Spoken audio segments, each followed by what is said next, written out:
Have you ever wondered how McDonald's became the global giant it is today? You probably think it's all about burgers, fries, and shakes. But what if I told you the secret to McDonald's multi-billion-dollar empire has almost nothing to do with the food it sells? Get ready, because the truth is going to blow your mind and could completely change how you think about building wealth. Most people see McDonald's as the world's largest fast food chain. And sure, they sell a staggering number of Big Macs every single day. But the real business, the one that generates the lion's share of their profits, isn't on the menu. McDonald's is, first and foremost, a real estate company. That's right. The Golden Arches are sitting on a property empire worth tens of billions of dollars. So how does this work?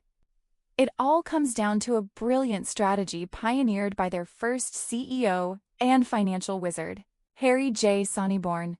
The media often focuses on Ray Kroc, the man who franchised McDonald's into a household name.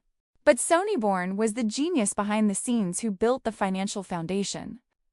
Kroc was passionate about selling burgers, but Sonneborn famously said, "We are not in the hamburger business. We are in the real estate business." This strategy became known as the Sonneborn Model, and it's deceptively simple, yet incredibly powerful. Here's the play-by-play. When a new franchisee wants to open a McDonald's, the corporation doesn't just sell them the rights to flip burgers. Instead, McDonald's Corporation, through its real estate arm, will either buy the land and building for the new restaurant outright or secure a long-term lease on a prime piece of property. Then they turn around and lease that property to the franchisee. But here's the catch. They don't lease it at cost. They lease it at a significant markup. On top of that, the franchisee has to pay royalties and franchise fees based on their sales. So McDonald's gets a cut of the food revenue, but more importantly, they get a steady, predictable, and ever-increasing stream of rental income. Think about it.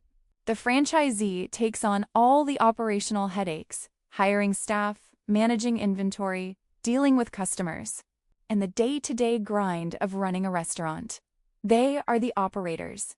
McDonald's, on the other hand, acts as the landlord. They are the owners. While the franchisee is working hard to make a profit from selling food, McDonald's is quietly collecting rent checks. And as the value of that prime real estate appreciates over the years, their wealth grows exponentially.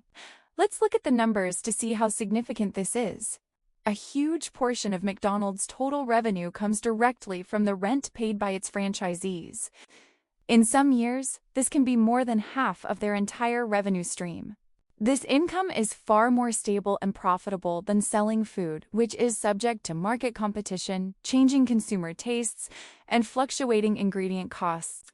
Rent, especially from a prime commercial location, is almost guaranteed money. The corporation has structured its lease agreements so that even if a franchisee is struggling to make a profit on food sales, they still have to pay the rent. This is the fundamental difference between being an operator and an owner. The operator works in the business, trading their time and effort for active income. The franchisee is an operator. The owner, however, owns the assets that generate passive income. McDonald's Corporation is the owner. They own the system, and most importantly, they own the land. So why am I telling you all this? Is it just an interesting business fact? No. This story contains one of the most powerful lessons about wealth creation you will ever learn. The secret isn't to work harder. It's to change your mindset from that of an operator to that of an owner. Most of us are raised and educated to be operators. We go to school, get a good job, and trade our time for a salary. We are the employees, the freelancers, the small business owners who are constantly on the hamster wheel, running just to stay in the same place. We are essentially renting our time to an employer, just like the franchisee rents their location from McDonald's. If we stop working, the income stops. This is the operator's trap. The owner, on the other hand, focuses on acquiring assets. An asset is anything that puts money in your pocket, whether you are actively working or not. It's something that works for you 24/7, generating income. For McDonald's, the primary asset is real estate. But for you, it could be a number of things. It could be real estate, just like McDonald's. You could buy a rental property that generates monthly cash flow. It could be stocks in great companies, giving you a share of their profits through dividends and capital appreciation. And it could be creating and selling a digital product, like an ebook or an online course that sells over and over again while you sleep. It could even be building a brand or a YouTube channel like this one, which can generate income through ads and sponsorships long after the initial work is done.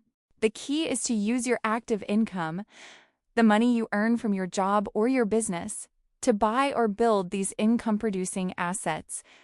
You start small. Maybe you save up and buy a few shares of a solid dividend stock. That stock is now your tiny employee, working to earn you a little bit of money. Then you reinvest those dividends and add more from your savings to buy more shares.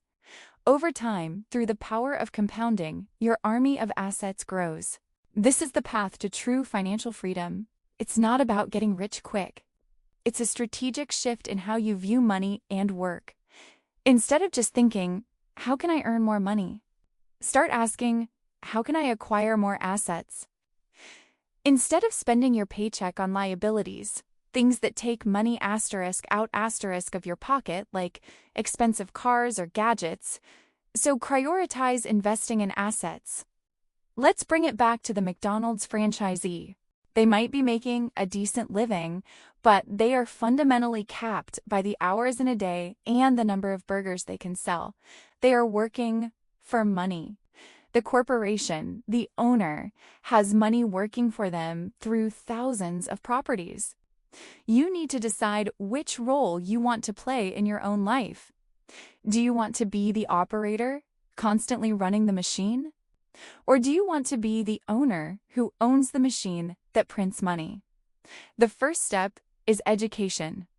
Learn about different asset classes. Read books about investing, real estate, and building businesses. Watch videos, listen to podcasts. Understand the difference between an asset and a liability. The second step is to make a plan. How much can you set aside each month to invest? What's your first asset target? Maybe it's opening a brokerage account and buying your first ETF. Maybe it's saving for a down payment on a small condo. The goal is to start, no matter how small. The McDonald's story teaches us that the real money isn't in the frantic day-to-day activity. It's in the quiet, patient ownership of valuable assets. It's a lesson that separates the wealthy from everyone else. They understood that you don't get rich by selling your time. You get rich by owning things that generate income. So the next time you drive past those golden arches, don't just think about a burger. Think about the massive real estate empire hiding in plain sight. And ask yourself, am I living my life as a franchisee working hard for every dollar? Or am I starting to think like the corporation and building my own empire of assets, one small piece at a time? The choice is yours. Thanks for watching. If this video shifted your perspective, make sure to hit that like button and subscribe for more content that helps you build a life of freedom. Let me know in the comments what your first asset will be. See you in the next one.